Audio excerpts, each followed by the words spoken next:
Tonight, Oregon police, they're still at it. They now have been at it for 5 days to no avail, by the way. What are they searching for? You think criminals? Well, no. I mean, not really. They're searching for 11 state senators who happen to be Republicans who fled the Capitol and have been, I guess, on the run. Nowhere to be found. They're apparently hiding. Why?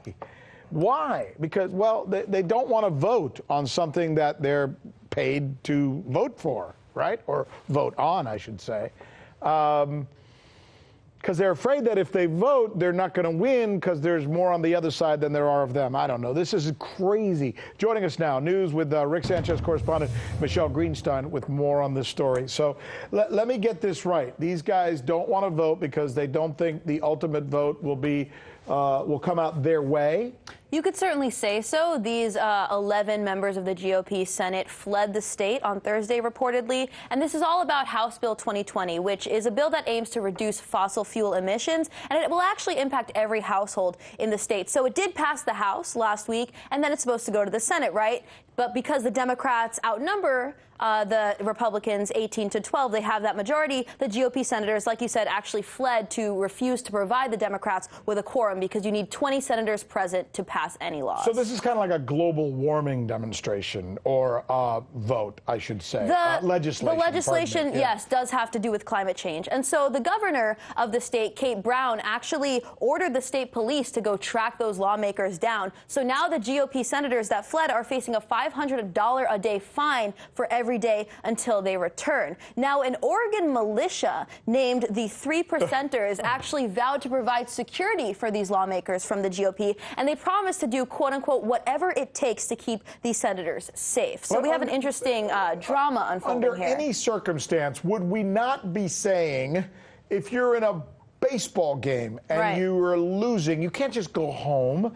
If you're in a football game, you can't just quit in the third quarter because you stick it out, you lose, or you vote no in this case. You vote no, and then you leaving. come back, and hopefully next time you'll get the right votes and you'll win. So the fact that they're just not even showing up or hiding seems almost cowardly, doesn't it? You could certainly say so. It's definitely garnering them a bit of media attention, and a lot of people on the ground are supporting them, supporting these Republicans. A GoFundMe actually raised $30,000 in just 24 hours for these lawmakers. So proponents of this bill say that it's good because of, the ongoing climate change crisis, and there's definitely an argument to be made there. Yeah, but give us the other side. Sure. Let me give you a couple bits of the other side. Thank you for asking. You could say this bill is bad, and opponents do say so because it might hurt communities, and you would see job losses coming from this. So the images that you're looking at now are actually from a small crowd that gathered on Sunday, yesterday, to show support for these GOP senators who led the walkout. But you know what else is in this bill, Rick?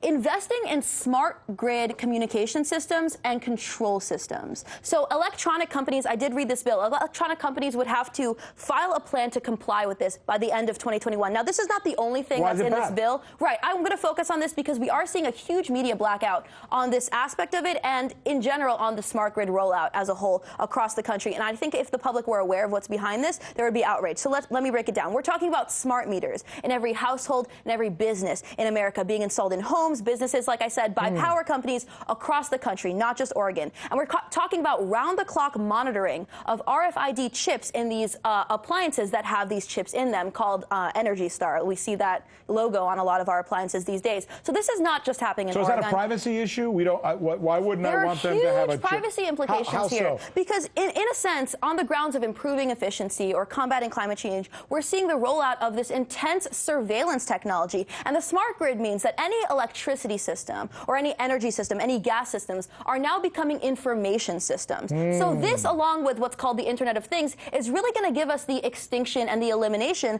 of our privacy, not to mention human health. And I think this should be a major story. So you're saying it'll be different. Right now we have the meter readers, right? Those are those people we see. They come into our backyard and they see how much electricity you use. That's right. And then you get a bill. How is this different? This is different because this is not happening with people's consent, let alone their knowledge. So this is not to diminish the very real prospect of money interests in this country not wanting cap and trade legislation like this Oregon bill. And it's also not to excuse the GOP senators' behavior by walking out or in some cases actually threatening to shoot the state troopers. That's, of course, a huge piece of theater. But you could say this is, in a way, a blessing in disguise because we may start to discuss what's actually in this legislation, not just in Oregon, but across the country where we're rolling out these surveillance systems. Thank you for the deep dive, proving once again that the devil is in the details. That's right. Thank you.